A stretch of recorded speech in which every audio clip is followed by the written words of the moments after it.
આજે આજ રોજ ભારતીય જનતા પાર્ટી વડોદરા મહાનગર દ્વારા આ ચૂંટણી ઢંઢેરો એટલે કે મેનિફેસ્ટો ઘોષણાપત્ર 2026 અમારા સૌ મહાનુભાવોની હાજરીમાં આપ સમક્ષ રજૂ કરવામાં આવ્યો છે।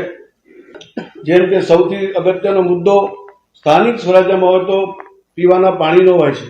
જળ એ જ જીવન છે આપણે કહીએ છીએ, પરંતુ જેમ જેમ જનસંખ્યા વધતી જતી હોય છે તેમ તેમ એના ક્ષમતામાં પણ વધારો કરવો બહુ આવશ્યક થઈ જતો હોય છે।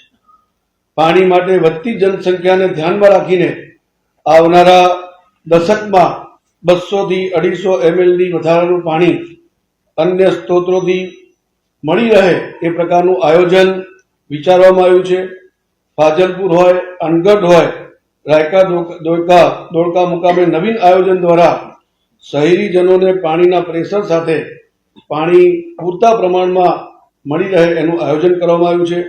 હાલમાં 590 ml રોજે રોજનો વપરાશ થઈ રહ્યો છે, પરંતુ જે આગામી સમયમાં જનસંખ્યા વધશે અને જરૂરિયાત પણ વધશે એને ધ્યાનમાં રાખીને આવા પાણી માટેના આયોજનો કરવામાં આવ્યા છે।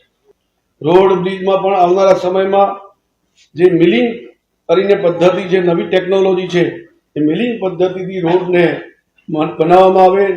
નવા બનાવવાના હોય ત્યારે પણ આ પદ્ધતિનો ઉપયોગ કરવામાં આવે, જેથી એક બાદ એક જે રોડના લેયર થાય છે અને વિસ્તારો નીચે થઈ જતા હોય છે એ ના થાય એના માટે પણ ટેકનોલોજીનો ઉપયોગ કરીને રોડ પૂરો તોડીને નવેસરથી બનાવવામાં આવે એ પણ આયોજન ગત વર્ષથી શરૂ થઈ ગયું છે અને આગામી સમયમાં એનો વ્યાપ્ત વધે એના પ્રયાસો છે।